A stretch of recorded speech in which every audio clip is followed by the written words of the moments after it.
Menopause के बाद sex की अर्ज खत्म हो जाती है? सो मेनोपॉज के बाद सेक्सुअल अर्ज कम हो जाती है because the hormones that female is producing become less. Okay. Second is menopause के बाद the vagina kind of ड्राइज up. Okay. So there is no mucus, there is no liquid production, so sex can sometimes become painful, right? Plus post-menopausal societal expectation भी नहीं है कि भाई कोई women sexually active रहे. बहुत सारी इंडियन वुमेन मतलब सेक्स की डिज़ायर छोड़ देती है, they go into little bit of bhakti या रिलीजियस.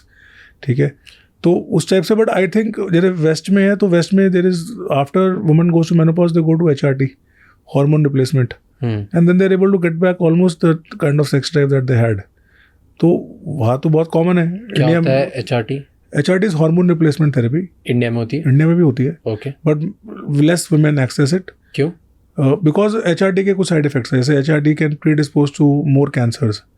ठीक है, सर्वाइकल कैंसर है या आपका ब्रेस्ट कैंसर है या ओवेरियन कैंसर है. तो इसलिए when you're giving hormones you need more monitoring.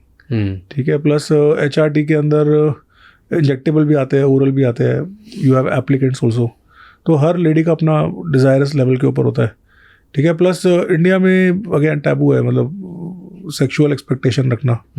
ठीक है, तो हस्बैंड एग्री कर रहे हैं नहीं कर रहा है, डिस्कशन क्या है ऊपर. इफ अगर किसी लेडी को 50 के बाद भी अपने आप को हेल्दी रखना है और उसको लगता है कि माई हस्बैंड वॉन्ट्स इट, तो many times we get husbands हुआ 60, 55 जैसे कि हम तो सेक्स के लिए रेडी है, हमें करना है, पर हमारी वाइफ नहीं एग्री करती है या शी इज़ नॉट कंफर्टेबल. तो अगर आपको लगता है कि सेक्स हेल्दी है और आपको करना है, तो you should go meet your gynaecologist. And a woman should tell the gynaecologist कि मेरे को सेक्सुअली एक्टिव रहना है, what can I do, and their options. अगर ऐसे और भी बहुत इंसाइटफुल शॉर्ट्स और क्लिप्स देखनी है तो इस चैनल को सब्सक्राइब कर लो.